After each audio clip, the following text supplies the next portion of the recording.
This week, we go on site at Contemporoast in Dayton, Ohio. We sit down with Andy, who gives us a lesson in Coffee 101. Pour the coffee.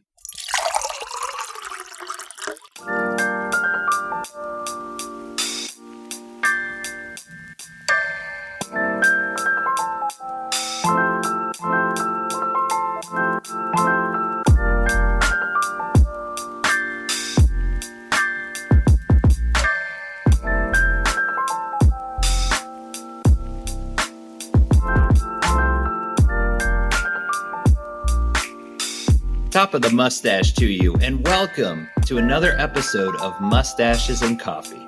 Where the topic goes, nobody knows. I'm Isaac. I'm Ben. And I'm Andy. It's great to see you, Andy. You're our special guest for this week. How you doing? I'm doing pretty well. Thanks for having me on. How are you both doing? Doing great. Not too bad. This is an honor and a privilege to be with you today. We're so excited. You know we love coffee, so this is a dream come true. Absolutely, for both of us. What do you think, man? I'm excited. I love coffee. Hey, me too, right? All right. We're so excited. We're just going to go ahead and jump into the interview.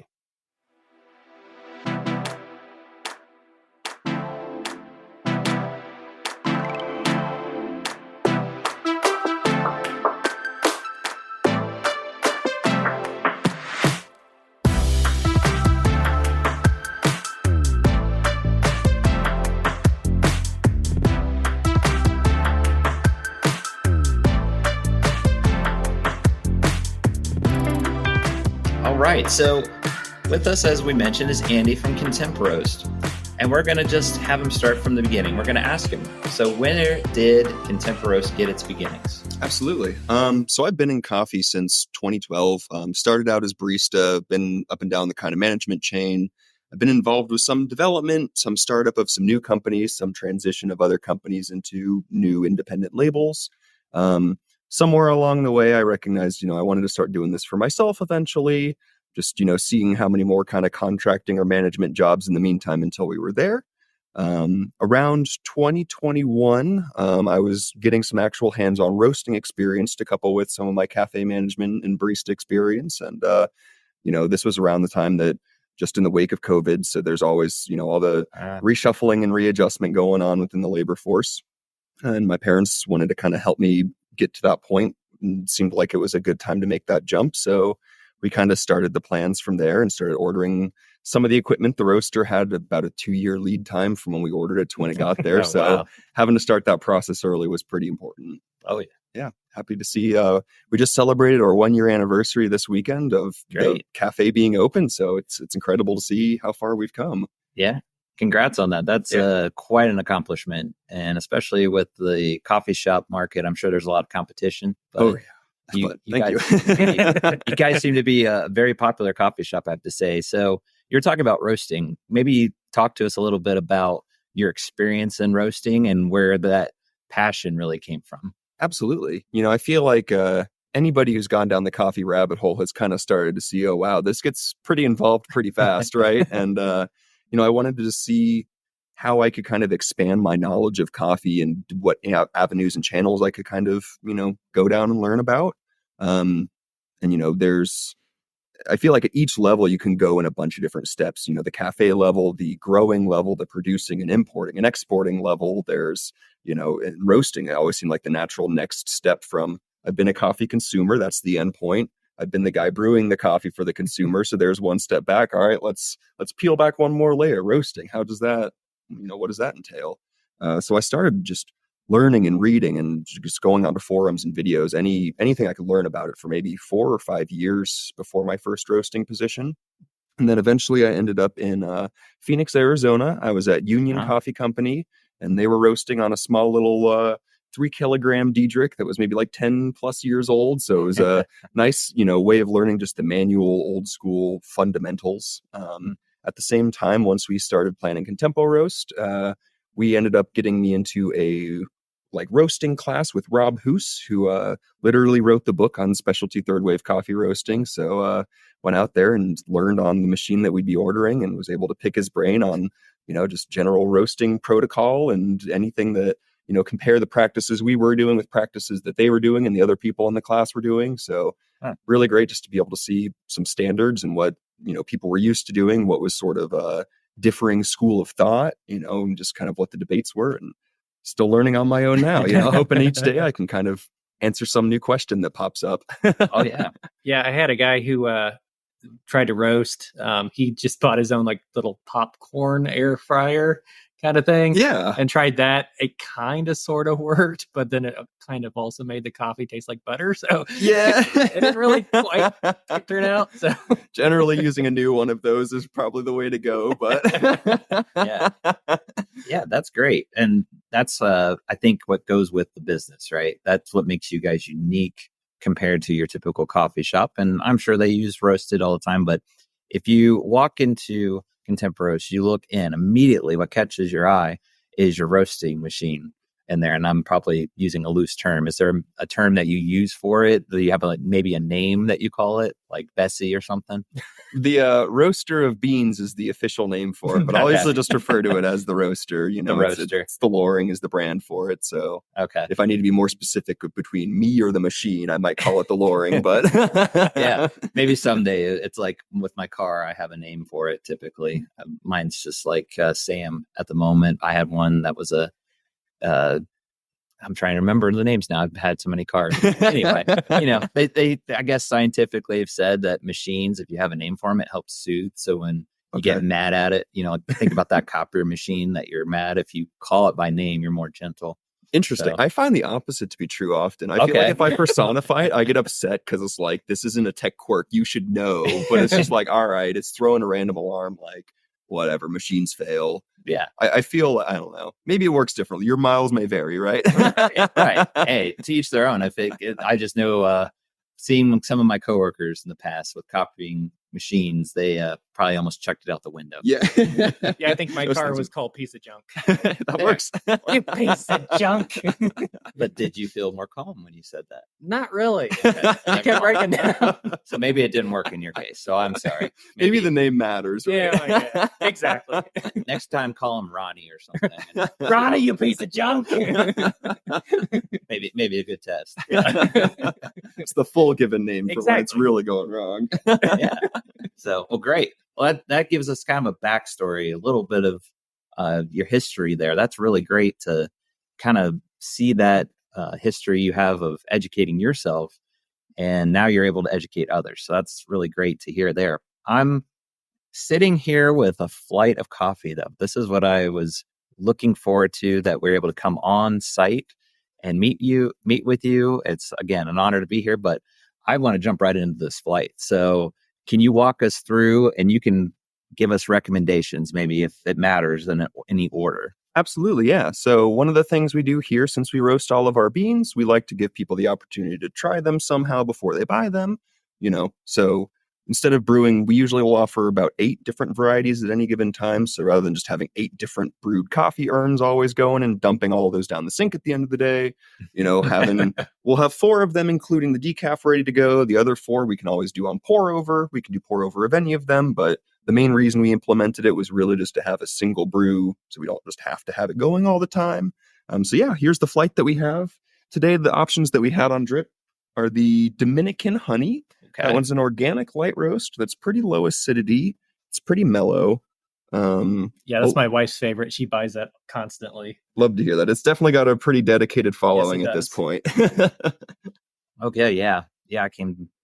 I get that nice aroma smell with it, but it's not overwhelming. I do have a question. So is there a proper, with wine and is there a proper coffee drinking type? You swirl it, you sniff the bouquet, is there any certain things you do? There is. I'm glad you brought that up. I was just about to apologize to the listeners for my slurping, but that is something that you really want to do whenever you're trying to taste a new coffee. You have a lot of taste receptors all over your mouth, not just on your tongue, but cheeks, the roof of your mouth, kind of as you swallow, the sinus gets in your palate. Like, you can really taste a lot more than just a little bit. And the more you can kind of aerate it and make that so the particles are smaller and have more oxygen, you can pick up on that. So there's within like professional roasters and stuff in their cupping tables, they're often just slurping, trying to be the loudest slurper at the table. It's almost a sign of like, I've been doing this longer, you know? Yeah. There's some customs where the cook, I guess, wants you to burp. That's a sign of a compliment. So that's right. If you hear people burping in a restaurant, you're kind of appalled. But that's like you're saying. I'm sure you walk into those types of clubs or whatever. They're taste testing coffee. It's just slurping all over. Slurp City. Yep. Well, I really don't know if Andy wants us to burp in his face. No, I mean, I could try. We might be banned from the store. I'll say I won't be upset, but it's okay if it doesn't happen. That's my last thing on my mind for how kind you've been in giving us a flight. I want to avoid that if all possible. So, well, great. Well, what is the next one that you would recommend, or just what you would want to go in line with this flight? I'll say, generally speaking, I'll kind of like to do a pass down from one way. We'll usually like write them down in order from light to dark, following with the decaf at the end. But I like to do one pass going one way and then a second pass going the other way. Wow, okay. There often tends to be a sort of anchoring effect where you drink the first one and then the second one you drink is really not evaluated in a vacuum, but you're comparing it to the first one that you just had that recent memory of in your palate. So sometimes, especially if you're going like a light roast to a dark roast or vice versa, you might pick up on a characteristic that's just totally different from what your tongue's kind of calibrated into. I like to think of it as like you got water in a soda at a restaurant and you accidentally drink the water thinking it's the soda and it tastes disgusting. Not like water's gross, but when you're expecting like a sugar bomb and it's not, then like your baseline's all out of whack. So that's a little bit of what I like to do with that. Yeah. So going from that light neutral Dominican honey, next up we have the Oro blend. Okay. It's a new light to medium roast that we have on. We'll have it on our espresso at the shop. We also have it on drip pretty much every day.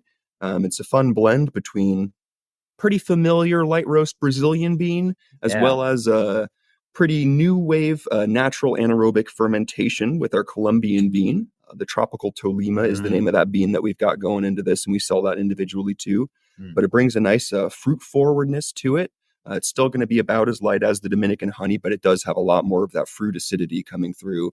We almost think like mango, passion fruit, sort of like banana runts was almost what we got. But we wanted to really kind of, I feel like chocolate, pecan, and passion fruit tend to be the notes that I tend to pick up on. That's what I was picking up with, that pecan, the chocolate, and everything. I do have a question. So between these two coffees, is it from the same type of bean, or is it separate kind of trees, or however the wording is? I'll say just like with any kind of classification of living species, you can go pretty broad or you can go pretty specific. Arabica and Robusta are the two main families that tend to get thrown around a lot. And there are a couple more, especially as we're looking for, crossbreeding different like species and strains and stuff that can be more resistant to disease between coffee plants, nematodes, fungus, drought. There's all kinds of things, especially as the world itself is changing. We're finding more and more ways to have better, returns for the yields of these farmers, especially in ways that are more natural, organic ways to answer their problems instead of just spraying pesticides on things. A lot of they've found just, rotating their crops and growing them alongside things like bananas that have really useful synergy with the nutrients that they give and take from the soil. And they give shade, so then they don't need to build man-made shade structures to have the partial shade that they need to grow. So there's a lot of things, a lot of moving pieces going on at work. But I mean, we're talking generations of collaboration globally in a free market that's got, the highest bidder across the whole world. So like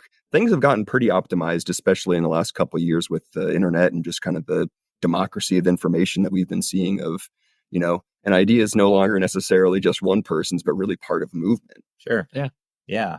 And I have to say, I'm getting a full experience with this flight testing. So do you offer what you're doing right now, kind of doing a walkthrough, play by play? Because you were mentioning all these hints of flavor, and it was like, as you're mentioning them, I'm picking them up. It's probably calling attention to your mind. You don't think about it, the little hints of the fruit, like you said. But is that something people can do? They can maybe like pay you how much for how long it takes to do a flight or anything? Because this is I'm enjoying this, is my point I'm getting at. Appreciate that. Yeah. We're looking to do what we can to expand on the events and classes and things like that. We've said since the start we want to do more of this, and we still do. We've just been really busy implementing the shop itself and trying to do the natural growth that entails. But March 30th, I will be giving a class at the Dayton Metro Library down the road, the Miami Valley branch by the Dayton Mall. Okay. So that'll be kind of a coffee 101 from, I think, 11 to noon. There is pre-reservations for that. So if you're interested, sign up online. But, be looking to do some more of those things in the classroom here at the Contemporoast. We'll also be trying to do more events in the lobby where, especially when I launch some new coffee, I like to kind of do a guided tasting. I think we did that last on Labor Day and it seemed to go pretty well. So hoping to do more of that again this year. And, if it's ever really slow, the barista will probably usually do that if they're not behind on their cleaning and prep tasks. Sure. It's not always as calm as it appears behind bar when there's nobody else there. No, I can only imagine. We were just talking about that before, how much TLC you put into roasting and making your coffee. And that's something you don't see. There's just hours and hours of prep, getting things ready. It's like any event or anything that you do if you do a business. So, I have to commend you for all the hard work, all of your family and all that they contribute to it. You can really see it just at a glance, but especially, here we're tasting it as we're talking. So labor of love. Exactly. And it is a huge team effort. This is far from a solo project. Like my family being able to help me out with this, my staff is incredible. Like the whole team is just rock solid. So I'm so grateful for them. And that's really awesome. Man. Well, what about the next one then? Yeah. Because I got a good taste in my mouth. I'm not complaining, but I'll see about you were talking going along. So what's the next one? So the next one we have the Diamond Dark. This one's going to be the same Brazilian bean that's in the Oro blend. However, we roast this darker than we do in the blend. A lot of the times I'll take a little quick sip so I can recognize a little bit what I'm talking about. But that's a lot more familiar for a lot of people. Mm-hmm. It's not quite bitter, but pretty much right up until that point where the bitterness would start to arrive, starting to get to kind of the dark chocolate notes more compared to the milk chocolate. This Brazilian bean tends to bring out a sort of really familiar hazelnut adjacent note. And I'd like to also point out with, you always hear people talk about notes and coffee subtleties when they're talking about these things. And I think especially because there are synthetically flavored coffees, like your hazelnut coffee, and around here Highlander grog's a really popular one that most roasters have some kind if they do the synthetic flavorings. And that's definitely a valid thing that has its niche. But I personally, those don't really go great with me. I found that my skin tends to itch a little bit when I touch the oil, so I don't want to sell something I'm not tasting and testing, and so I've always just gone with the whole everything's 100% coffee. Pretty much the only exception to that has been so far. We had one over the holiday season called the Juicy Strawberry, where they ferment the coffee beans with strawberries before the roast. So even the green beans before I roast them, they just smelled like strawberries like crazy. So that one wasn't technically 100% coffee like the rest of them, but even then it's not an oil that we're just putting on at the end. It's actually within the bean and it's an inherent flavor that's being brewed out. So that's really cool. I would probably be like acting like they're Lucky Charms picking them out. Ben, stop that. But I want more strawberries. But even that process is very new, that co-fermented process as it's coming to be known. Okay. I've only really seen that within the last couple years here. Prior to that, people don't put hazelnuts in the roast or blueberries in the roast. Like I've had a lot of people ask me that, and it's a really valid question. There's a lot of kind of, hidden like man behind the curtain in coffee roasting. And I think there's definitely been a big move away from that too, of specialty third wave modern roasters are really looking to up their games. And we recognize, hey, it's us versus the big labels. So let's make our product as good as we can. And let's all help each other grow, because we all recognize, we have questions, we have our approaches, but we can always learn from somebody else doing hopefully the same thing in a different way and see how we can compare and contrast. So. Yeah, very cool. That's where you kind of can excel your passion too, because you feel that support from others. You're not feeling like I'm me against the world. Big time. Yeah, I can really tell that. That's really cool. And like you've said with the flavor development, it's nice to have another person there to help guide through the tasting and help peak like, oh, hey, let's narrow down what that acid is. Is that more cherry or is that more raspberry? What do you think? And each person you cup with kind of has a different sensory lexicon where they can say, this reminds me of a cereal from my childhood. You might not have tried that cereal, but if it tastes just like, Choco, like Count Chocula, like that's a good flavor note if that's what that coffee reminds you of. And that's the main thing. Like these notes aren't, we have to fill our blueberry quota for the month or whatever. Or it's really just compared to one coffee to a next. How can I keep track in my notes? This memory of this coffee that I tried a month ago, and now I'm trying this new coffee now. I no longer have that first cup, but I want to be able to bolster my memory and just like take me back to that sensory experience. What was that like? Yeah. What was I feeling? So you'll see a lot of the times flavor wheels that are on, we have a couple in our cafe. And I like those because rather than just what do you taste being a very open-ended question, having that, do you taste something fruity? Do you taste something floral? If so, is it more of a black tea or is it more floral? Okay. Is it chamomile, rose, jasmine? If you go from the center and you work your way out, you start pretty broad and you end up getting very specific. And you don't need to go all the way out. If you can only kind of narrow down, all right, that's kind of a dried fruit. I don't know if it's between raisin or prune, but it's dried fruity. Like that's the note that it reminds me of. Then that might be all you stop at. Yeah. And I just want to point out, you can't see it if you're listening, but there's this wheel. I'm just like amazed at it as you're talking, because I can really see what you're talking about, how you start from the center and you go out. Like for me, I'm probably in the roasted spices, nutty cocoa. You have like a separated area I'm looking at, and it branches out from there. I'm kind of intrigued by that because I can see what you're talking about, how they're related, and you can get very specific there. I'm thinking my wife loves hazelnut. So for example, I see nutty, cocoa, nutty, hazelnut. I mean, that's getting specific. That's kind of her go-to. If she says, get me a coffee, and she doesn't tell me, I usually fall back on that. So that's really, really cool. I just wanted to kind of set the picture for listeners. It's something to kind of admire if you're looking at it and listening to what you're telling us as well. Yeah. And we use the one that the Specialty Coffee Association uses. It was developed with the World Coffee Research and UC Davis. They've got a coffee masters program that they've been running for the last 10 years or so. They do a lot of research for like Cold Brew and other companies that'll, fund the research. But I really like this one because the bottom, about half of it, aren't necessarily desirable qualities, but just as important as being very intentional with the desirable qualities or making sure that there's a lack of undesirable qualities. You get things down there like rubber, skunky, petroleum, salty, meaty, brothy, like moldy, woody. All of these things are generally characteristics consumers aren't looking for and often are, could be health hazards. So really paying attention to these things and making sure that, our product control is really good and it's the right humidity, making sure that, even before it's shipped, that the growers are getting it down to the right water levels before it's being bagged. And there's all kinds of stuff going on at every step of the way. And that's a big part of going into roasting, is trying to find the people to work with on the rest of the supply chain. Because, there really isn't any single person that can go and from seed to cup make a latte.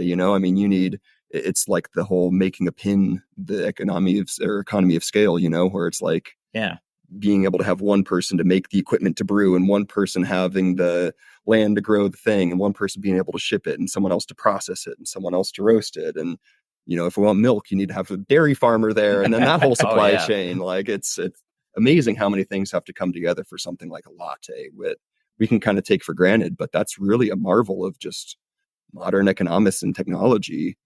Yeah. Yeah. So I know we're looking at this wheel again. So I know how like artists have color wheels that certain primary colors can only go together. Is that the same way it is with coffee? Now, could you have something that's completely off the chart mix or? Absolutely. Yeah. Generally speaking, they'll tend to fall in sort of a similar balance. There's often like some sort of fruity acid kind of balancing out with some kind of like roast notes. There's often like a chocolatey or a nutty, or especially for darker roasts, that might kind of go into further sort of like that smoky, almost tobacco-y in some aspects note. And there's often usually a sort of like sweet or sugar, kind of like a brown sugar, caramel, honey, vanilla, even sometimes. Yeah. And those are usually the ones that are selected, especially in the American specialty market. There are some samples or some first passes of some roast attempts before we figure out how to roast that particular bean, where it's really underdeveloped or overdeveloped, or some stage of it's not quite right and it's just not bringing out quite the right flavor. But while there is some flexibility in kind of how we focus our lenses here to bring out the best qualities of the bean, we can never bring something there that's not an inherent quality. If we might be able to roast it between, say, like a raw peach to a cooked peach to a peach cobbler, like the roast process might be able to kind of let us land on one of those different things based on some, choices we get to make during the roasting process. But we'll never get blueberry from something that's really bringing out a peach kind of note. It's no amount of roasting is going to change that. So that's kind of what we're working with here. But you'll kind of start to notice some of those other ones that are down there listed as like acetic acid, citric acid, malic acid. They tend to develop into some of the ones as you rotate up through the wheel. The malic acid tends to develop into the apple flavors. The citric acid tends to develop into orange, lemon, lime. So sometimes if you taste one of those early ones, that might be an indication of what you can expect if you take it a bit farther. Yeah. And is that why you like, I see a lot of roasters, they'll have the little thing they pull out and they're sniffing it a lot. That they, oh, no, this tastes like such and such. If I do it a little bit longer, now it's, it's starting to travel. Is that kind of how your process is? Yeah. The trier is really important because in, the closed drum roasting system, you really don't get a lot of sensory feedback for the beans in the moment. A lot of roasting is really just planning based on your last roast. There's not a lot of live feedback. There's not a lot of, oh, something's going wrong, I need to know. Oftentimes you won't know until a couple days later. Once it's rested, you're able to test it.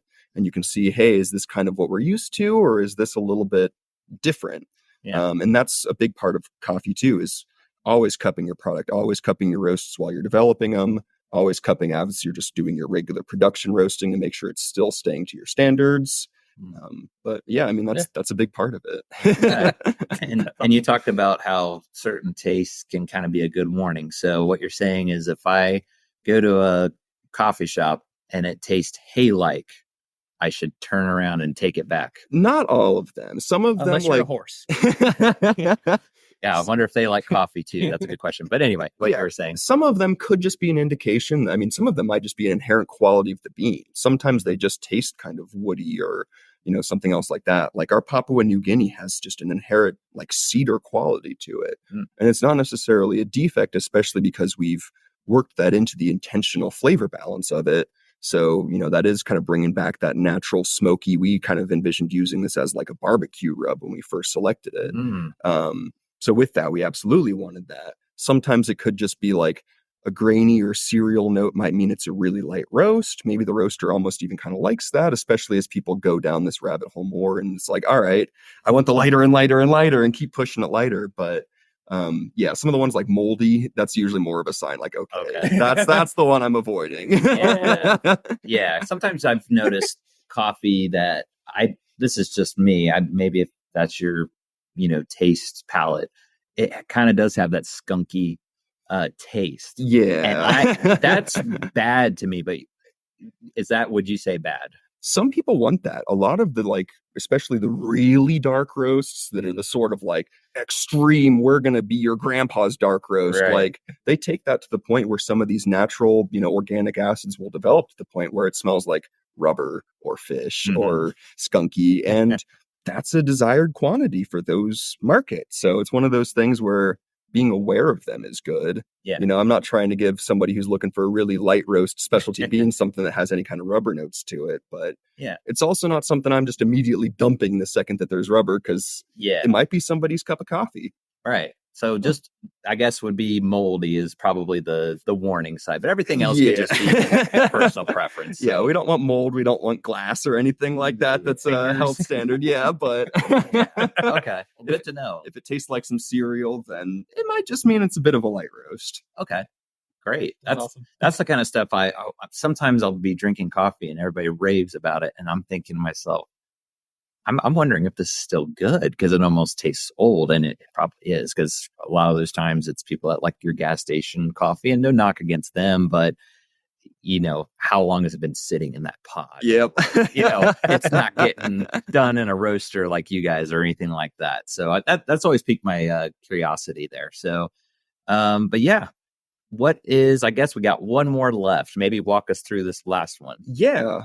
We've got our sugarcane decaf. This is from Colombia. All of our Colombian coffees, we work through Forest Partner Series, and all of our coffee producers are really happy with what they're able to do for, any of the people that are growing the coffee there, giving them access to all kinds of tools to improve their both career and just general life, access to clean water, treatment stations, and being able to like clean and process the beans once they are grown and take them to market in a way that they see more of the actual money, so that they're continuing to put money into their coffee farms, and teaching them tools like giving them, you know, cast iron skillets so they can fry up some of their beans and see how they are without relying on feedback of American and European roasters 2 years later, because, you know, there's always going to be delay with each part of the supply chain that has to get sent down. So, you know, it's nice for that. But we love our decaf. You know, I always said, even in kind of like the whole when death before decaf was in vogue, like, I don't know about that.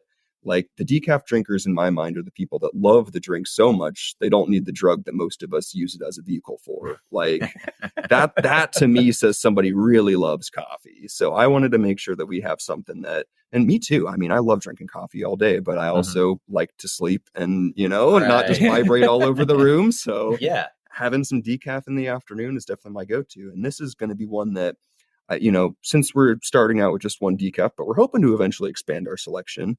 Wanted something that was nice in the middle of the road, not really too challenging for any preferences. It's got that nice chocolate, like that first note is that milk chocolate to it. Yeah, that's what I was noticing. Not really too bitter, but just like, it almost just reminds me of just eating a nice, like, I don't know, 75% chocolate bar that's like not just Hershey's, right? Like, yeah.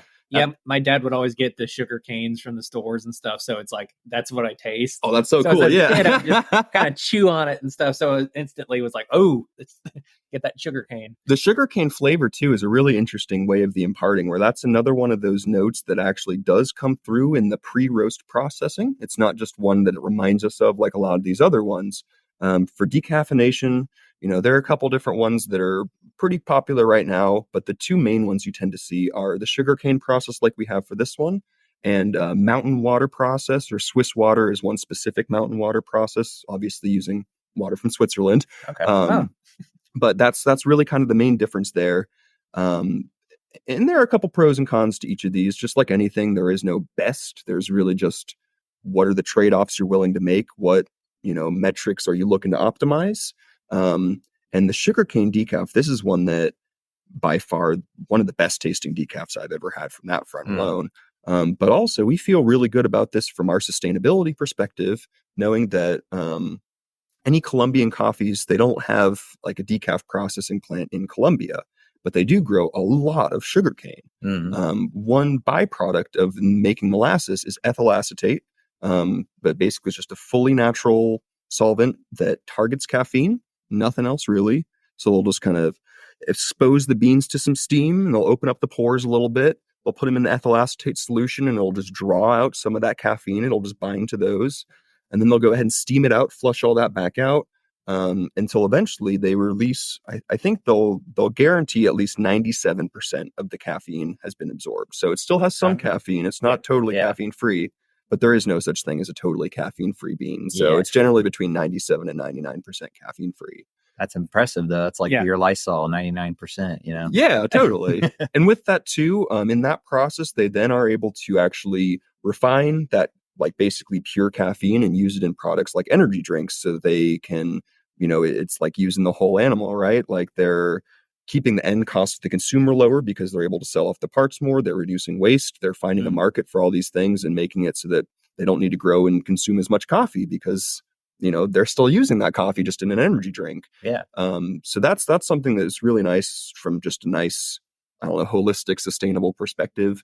Not to knock the Swiss water, the mountain water process, especially if the coffee is grown nearby one of those processing plants and it's not really too much logistical nightmare to get that over there.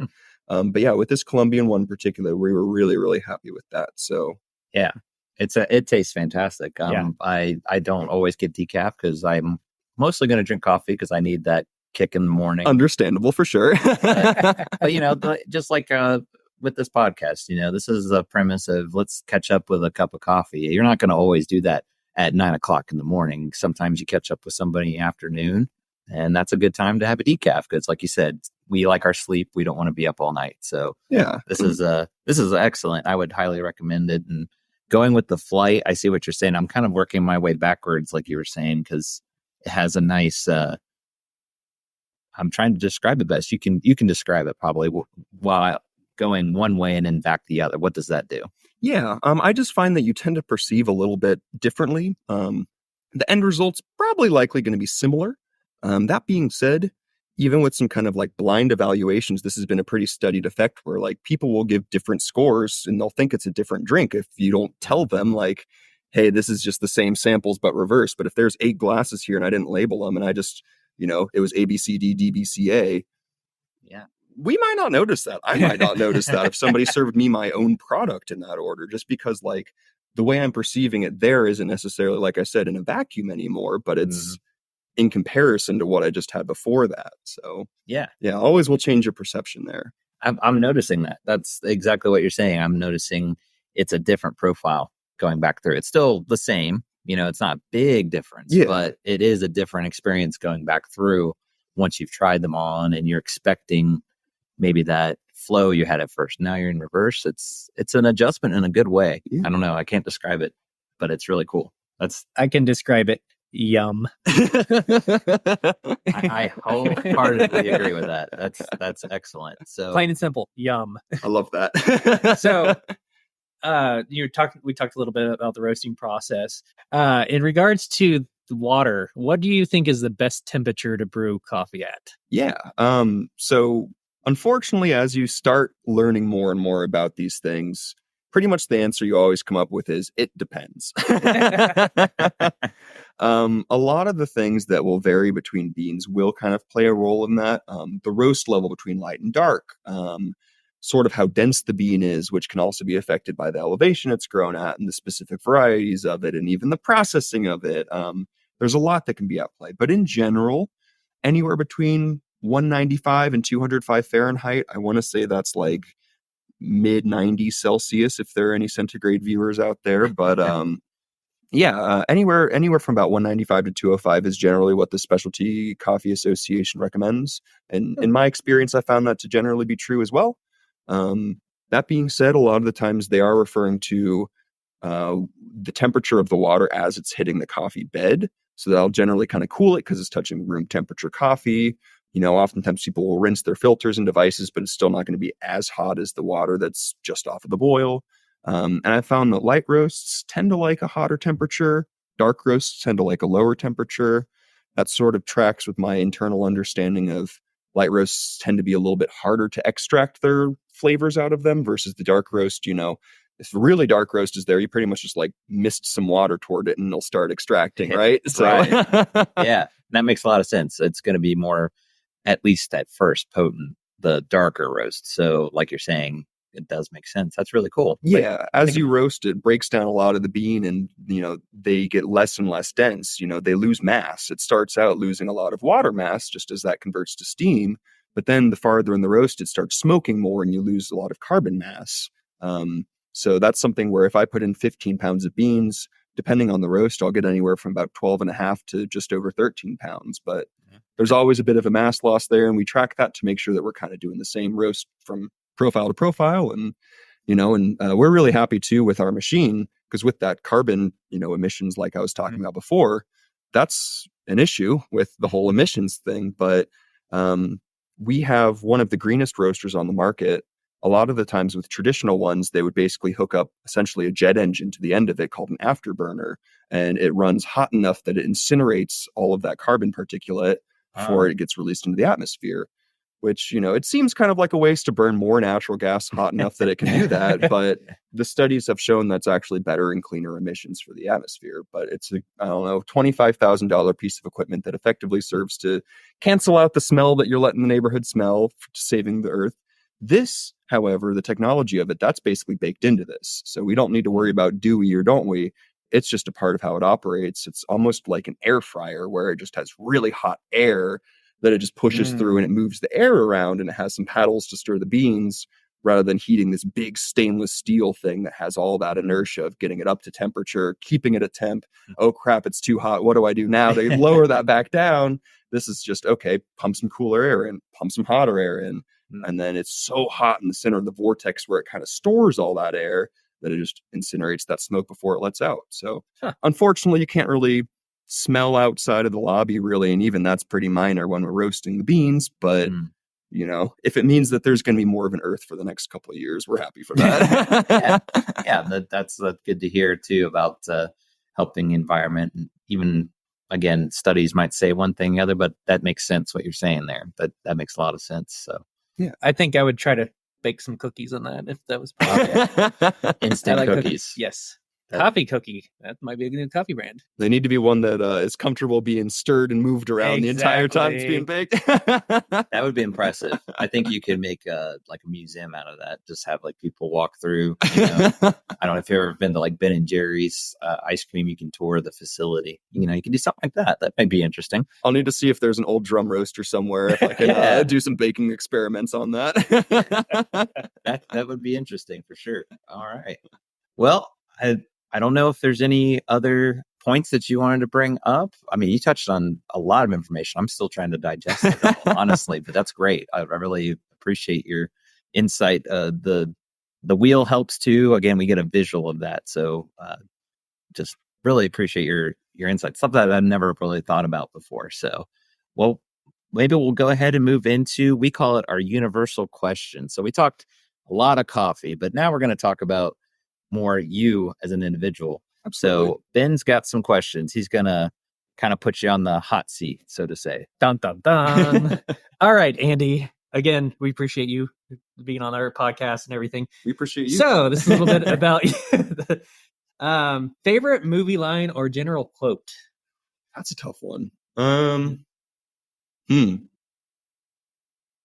That's a really tough one. It could even be an inspirational quote. It doesn't have to be a movie. We just say maybe a quote you like. Yeah. I don't know about specific single quotes, but I feel like my fiance and I and just about anybody else that's really seen The Office, I'm always just busting out Office quotes. So whenever it's applicable, it really kind of calls more on the context there. But yeah, those are all good. Anyone from Dwight. Those are all. All right. Favorite band / artist. Okay. And that also tends to go a lot. Right now I've been listening to a lot of Frank Ocean recently. I always really enjoyed his channel Orange album, and I'll listen to that on repeat a lot. Very nice. Favorite meal / food. Favorite meal / food. Okay. I really like a lot of Vietnamese food. A good banh mi makes me very happy. That sounds good.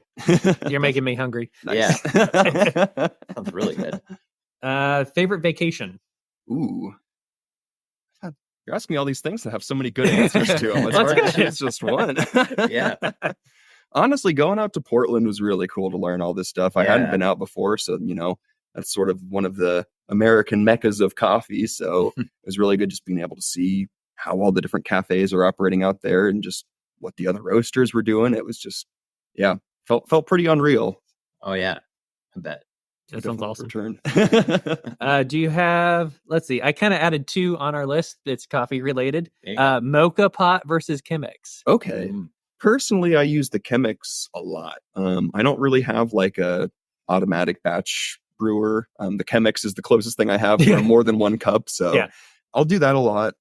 Mocha pot is cool too, and it's definitely got its tradition. And then I'm not going to knock that. I respect its niche for sure.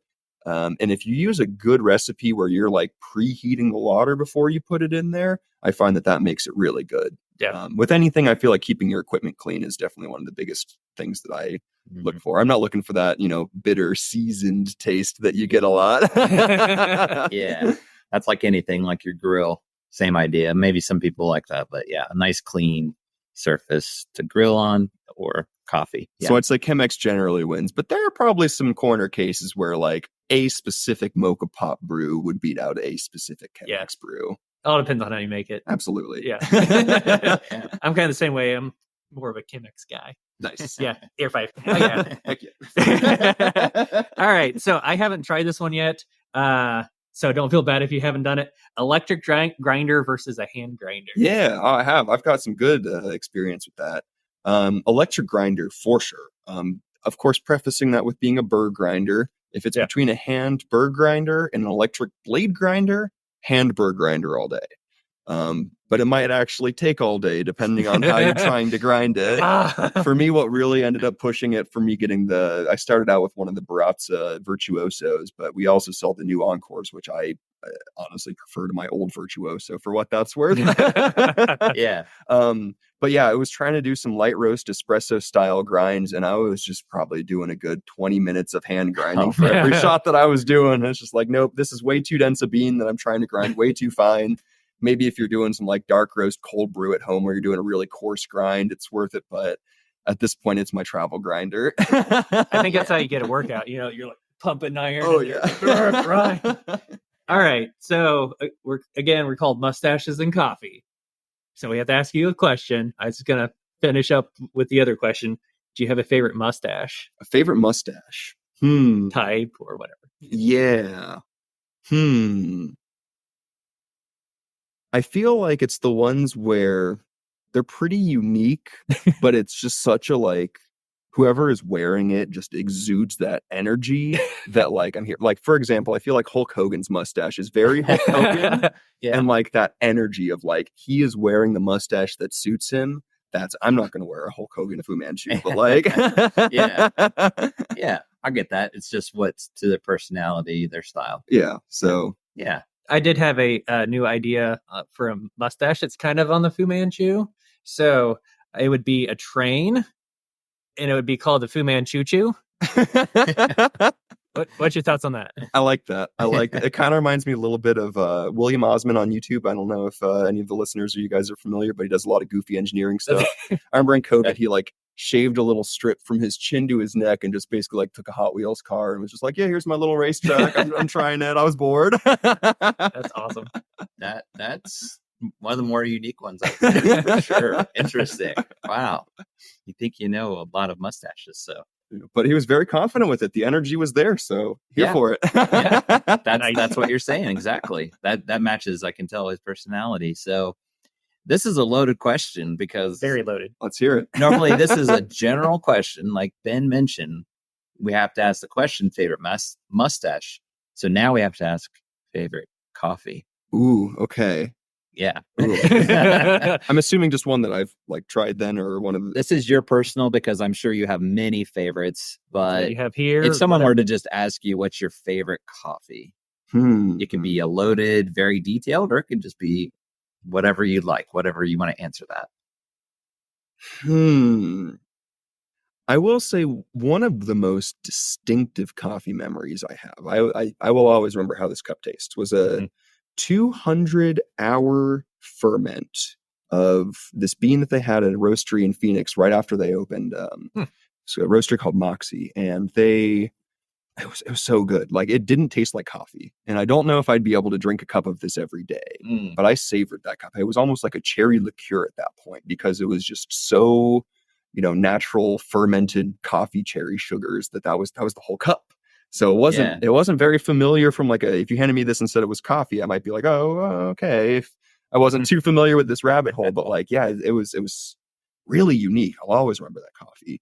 As far as coffees that I really enjoyed around here, that juicy strawberry that we carried, I also still think about that one a lot. I like those fruit forward, really funky experimental ones. And so that one we'll usually try and kind of use the cupping table and sampling table, keep it blind so we don't know until after we evaluate what it is. But it was pretty obvious which coffee that was when it was there on the coffee table. And I'm smelling strawberry before coffee. Yeah.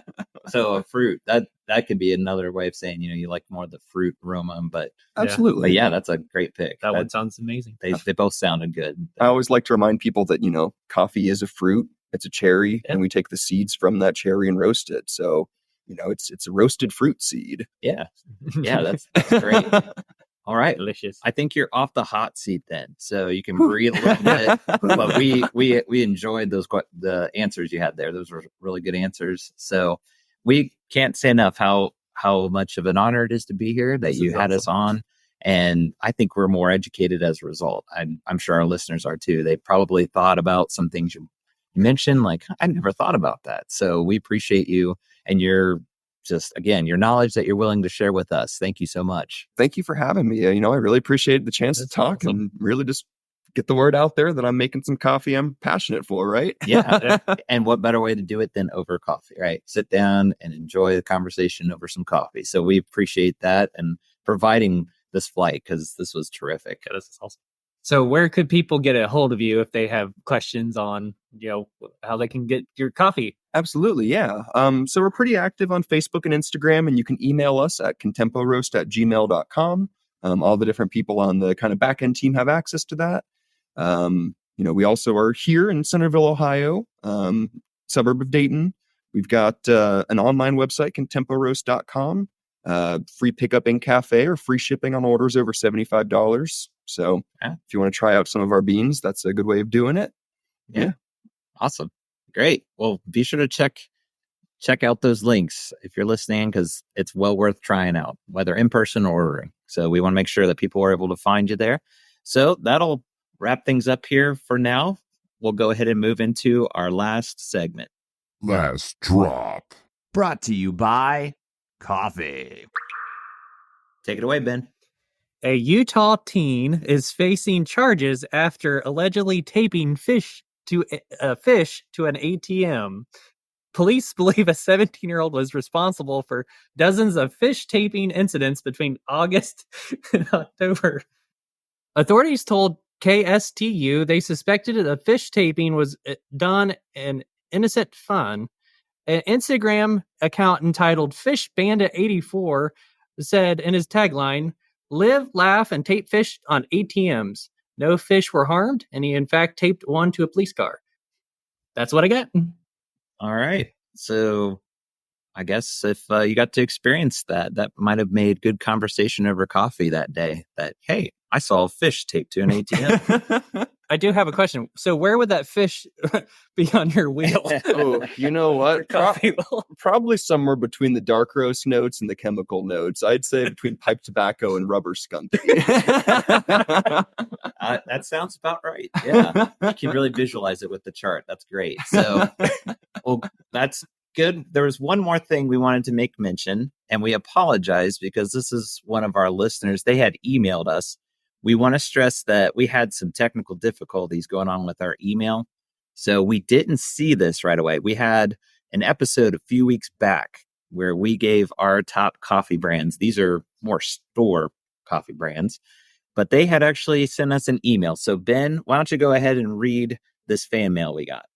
All right, this is from David Corson. He says, "Hey, I just listened to your episode on the top 5 coffee brands and wanted to share with you a couple of great ones that I didn't hear you mention. My number one favorite is Death Wish Coffee, and right now I'm working on a bag of their espresso roast. And for flavored coffee, I know Dunkin' was mentioned, but for me, it is their blueberry muffin coffee that is a surprise winner." Thanks, David, for sending that message. Yeah, and again, we apologize it took us this long to read it, but we wanted to make sure to give you the shout out. So that was, again, coffee brands. I feel like we're spoiled here. You have the roasted coffee fresh for us, but we wanted to make sure to give you a shout out there for our fans. So, all right. Well, I also want to say hi to David. I actually know David personally, so here's a shout out from Andy too. All right, that's really cool. Small world, right? Very small. All right, great. Well, we're going to do our due diligence. So, Ben, why don't you tell everyone where they can find us at? We're on Instagram, Facebook. You can Google search us, the Mustaches and Coffee. If you want to send a message, if you have a topic for our upcoming episode, you can email us at mustachesandcoffee@yahoo.com. And our Twitter handle is at Stash and Joe. Great. Well, thank you as always, Ben. And again, we can't thank you enough, Andy, for having us on. It was truly our absolute honor, privilege to be here. So yes, thank you. Awesome. Thank you. Thank you. Really appreciate the chance. Yeah. All right. Well, that'll about do it here. But as we always say, don't bash the stash. And I need espresso for the depresso. Goodbye, everybody. See you later.